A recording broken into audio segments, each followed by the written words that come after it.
Hey guys, so I usually don't do voiceovers, but here I am. These are my ingredients. I use the adobo, the red one. Then I use 2 sticks of butter, salted, onion powder, garlic powder, pepper and salt I didn't show. And then I use Campbell's cheese, which I use instead of a roux because it's easier. Then I have half and half. Of course, macaroni.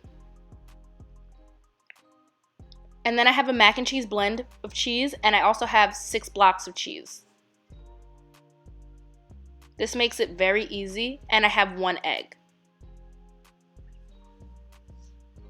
Next, you get a bowl, and you start grating your cheese. Me, I like to grate my cheese by the same colors. So first I use the Vermont extra sharp white cheddar.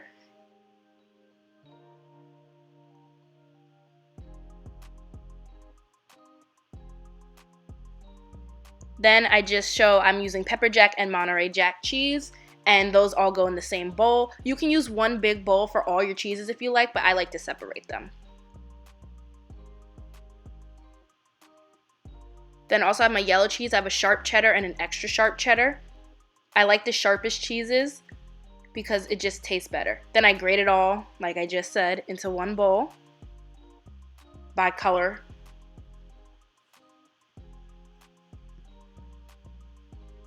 Next, I'm just grating more cheese. This process actually takes the longest, and while I'm doing this, I boil my water for my macaroni, and I start cooking the macaroni, and I put a little salt in the water. I cook the macaroni to be al dente. With the yellow cheese, I only grate half of it because then I take the other half, as you see, and I cut it into chunks. I put them into little cubes so that some pieces have like nice, thick, cheesy chunks in them. I don't know how to explain it, but it's so good. And I do this with both blocks of cheese.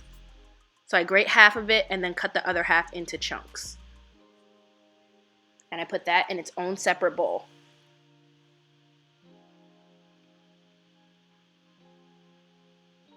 And we're just breaking up the cheese, cutting it up.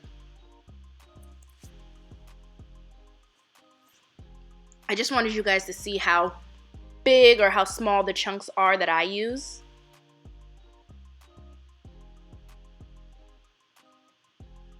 Then I just grate the other half of the cheese, like I said.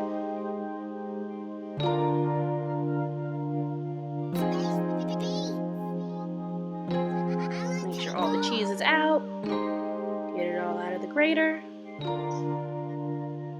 Then you see my 3 cheese bowls, one with the yellow cheese, one with the white cheese, and then one with the cubes. I put butter on the metal pan, half a stick, and I cut it up so that it's evenly distributed.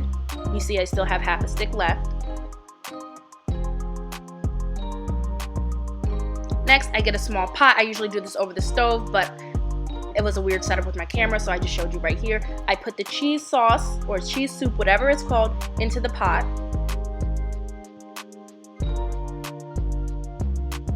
Scrape it all out. Make sure you get all of it out because you need all of that.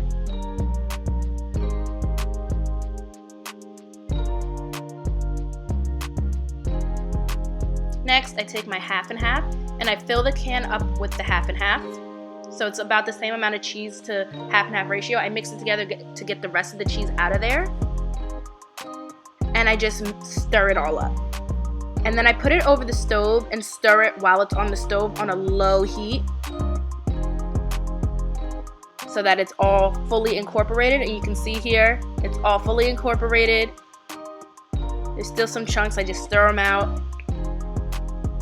And you do want to let it cool a little bit. That's why I take it off the stove to continue stirring, because we're going to add our egg into this and you don't want the egg to cook.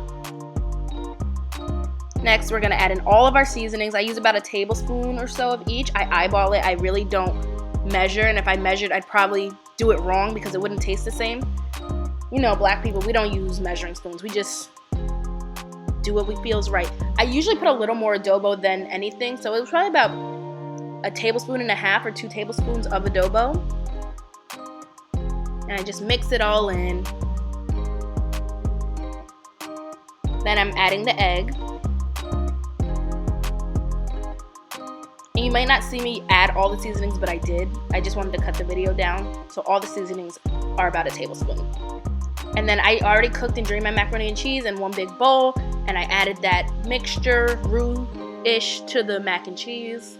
And now I'm adding half of the orange cheese, the yellow cheese, and then all of the white cheese. I do half at a time at first for the white cheese, but I end up using all of it. Then you're just gonna mix it around so that it's all evenly distributed and so that the egg doesn't cook as well. You wanna keep it moving. Then I'm adding the mac and cheese blend. This mac and cheese blend, I believe, had about 4 or 5 different cheeses. Some were ones I didn't use, like Swiss and American and provolone, I believe. So I added that whole bag in there. I know this is a lot of cheese, but I like it cheesy. My family likes it cheesy, and it tastes so good. Now I'm adding in the cubes, and I'm stirring more. And usually what I do sometimes is I'll take a spoon. I didn't do it today, and I'll just taste it. But I know how it tastes. I make this all the time. Then I'm just adding in the rest of the white cheese.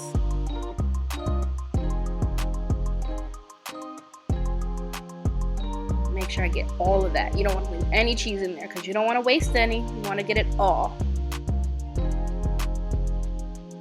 And then just continue stirring it, mixing it all in so it's fully incorporated.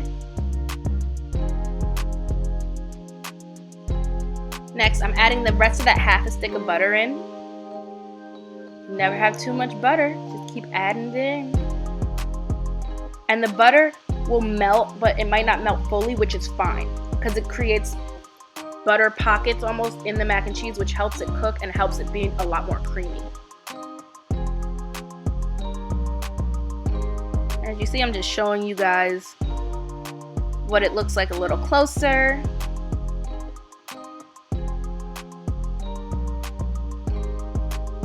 Just mixing it in. This takes a lot of mixing, but that's so that every bite is equal. Then I was just adding a little salt and pepper. I like my mac and cheese to have a little more pepper than salt because the adobo is kind of salty, so I don't use too much salt. But I add in pepper as needed. This is just a preference. You don't have to do it, but I would probably do about half a teaspoon each time I add some in so that you don't add too much. Next, I take my pan that has the butter on it, and I just add the mac and cheese into the pan evenly. I just spread it in evenly, and I don't like to pour it in because that can move the butter around and that can make it uneven. I like to make sure it's not packed in, so I take a spoon and I just put it in there. I scoop it in.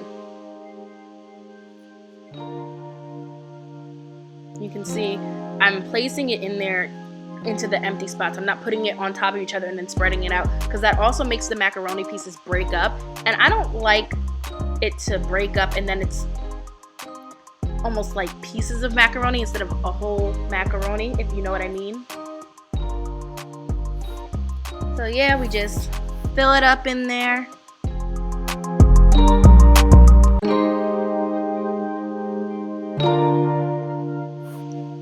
And we're almost done. I just wanted you guys to see how I actually do it. And then there was only a little left, so I did decide to start dumping it because it was so little, as you can see. And then I did just spread it out on the top so that it's flat and even, so it looks all pretty.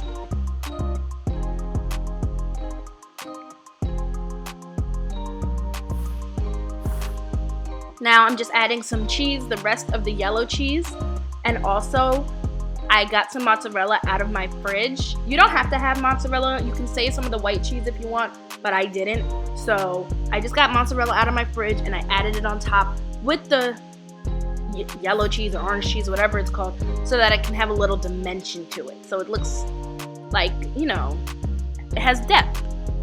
Just for looks. It doesn't really change the taste at all. It's just because I like it to look like that. Just a preference. Just showed you the mozzarella. Sprinkle it on. I'm not using as much mozzarella as I am the yellow cheese. It's just a little bit.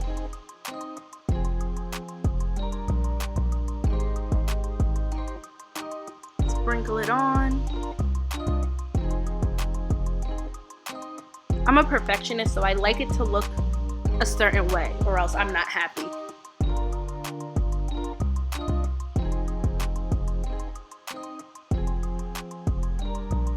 At this point, we're almost done. All we have to do is bake it, and it'll be done in like 45 minutes. You don't even have to keep it in that long. It just depends on how crispy you like your mac and cheese, if that makes sense.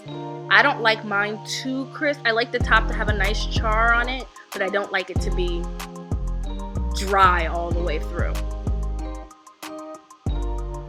So I didn't show this part, but you cover it with foil, but make sure the foil does not touch the cheese. You want to do it loosely.